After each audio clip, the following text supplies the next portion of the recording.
everyone and welcome to Born in Paper. This is Susan and today we are going to go through the process of adding dried flowers, petals, grasses to your freshly pulled piece of handmade paper.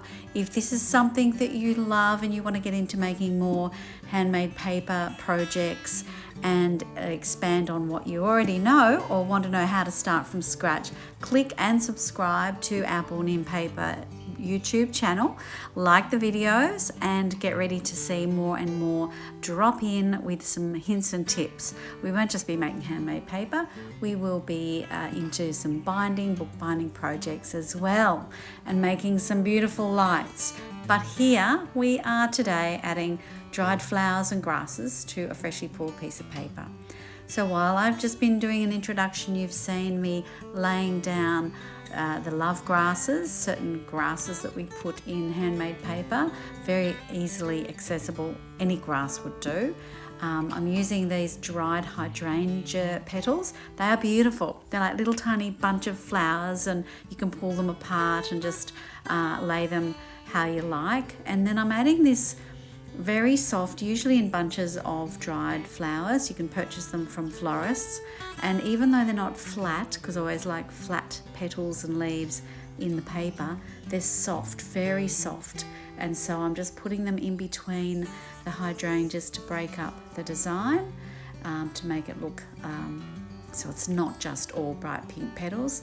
And now I'm sprinkling dried rose petals.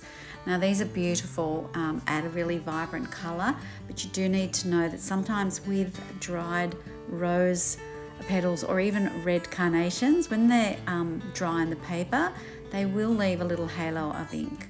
So there we have our little design, and this is actually going to be the cover of a A5 book that'll open on the left, so it'll have a spine stitched. We will stitch that Japanese stab binding project as well down the track, but that's what I'm planning on making it. That's why it's a little off center, so we can stitch on the left hand side. Now if I was to couch this now without covering a small layer of pulp on top of the petals would probably fall out. So that's why it's really important to add the layer of thin pulp. Just think of it like I need to put a veil on top of my petals and my leaves to keep them in the paper. If you don't, you do run the risk of them falling out. And don't be frightened to think you're covering your beautiful work. You won't. And I will show you shortly how it'll finish once it's dried and I've couched it out. So I hope you've enjoyed. Hold tight and we'll be making the book with this beautiful cover very soon. Any questions you have, head to our website and send us a message about what you may like to see, and check out all of our other goodies we have online. Thanks so much for watching. Okay, all the best. Have a great day. Bye.